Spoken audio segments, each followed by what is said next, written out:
Good morning from the ESCRS in Vienna. We're pleased to be here today with Dr. David Goldblum from Switzerland. Thank you very much for being with us today. Good morning. Thank you for having me. I'd like to speak with you this morning about your work in the Hill-RBF IOL calculation formula. In particular, we know that short eyes are often very challenging in terms of calculating IOL power. Can you explain to us how artificial intelligence-based formulas like the Hill-RBF can help with calculating IOL power in short axial length eyes?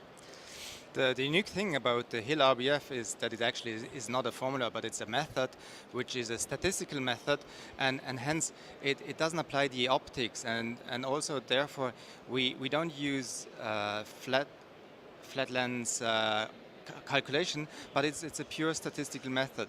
And this gives you a whole different approach in actually calculating the IOL power you need. Can you explain for us how many cases were involved in the initial studies with this, and how many eyes have been involved with the Hill-RBF 1.0 formula? In the RBF 1.0, there were about 3,500 cases involved, and they gave you already that what we call the inbound certainty of 90% accuracy when you were inbounds. But we did a study where we actually looked at our highly hyperopic patients and wanted to see how the Hill-RBF will perform even in the version 1 when all these patients were out of bound. It's important to note, of course, that 90% accuracy within a half a diopter of the targeted refractive outcome is quite admirable and is the highest reported percentage for that value. But how does the formula perform, as you said, in those more challenging cases such as short axial length eyes? We had a look at our cases, and we retrospectively looked at our most hyperopic cases. We identified 44 eyes which were shorter than 22 millimeters out of 11,000 cataract surgeries, and we compared 5 different formulas or methods. We looked at the Haag formula, we looked at the Barrett, the Holiday, and the Hill-RBF. And what we found out is that there is no statistically difference in the best or in the worst of these formula, but there was a clear trend even in the RBF 1 where they were all cases out of bounds. We had 62% of these highly hyperopic eyes which were accurate within half a diopter. And that's quite a good percentage, considering that in the extremes of axial length, especially in the shorter range, it's much harder to get those very accurate predictions of IOL calculation.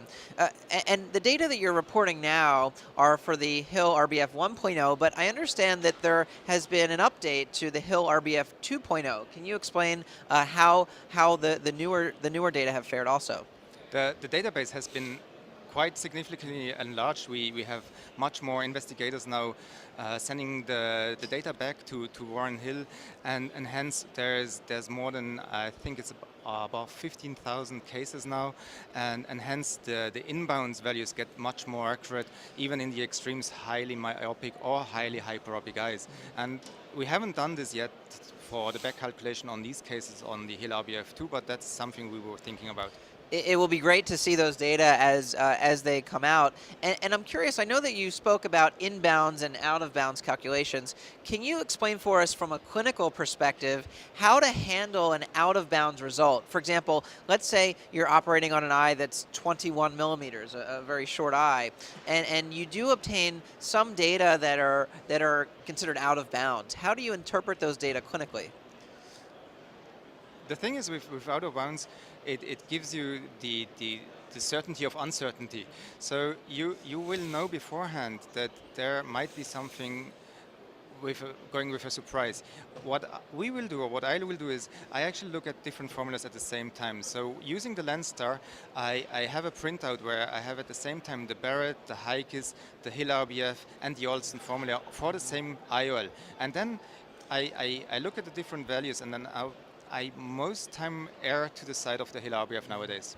This is a really great, important information. Specifically, even if a value comes as out of bounds, it can still be used, but with some caution and perhaps with some comparison with other formulas. Is that correct? Absolutely. Okay. Well, this is great. I'm so glad you're able to share with us the importance of the Hill-RBF formula, especially in hyperopic short eyes. Thank you so much for sharing your expertise. Thank you very much.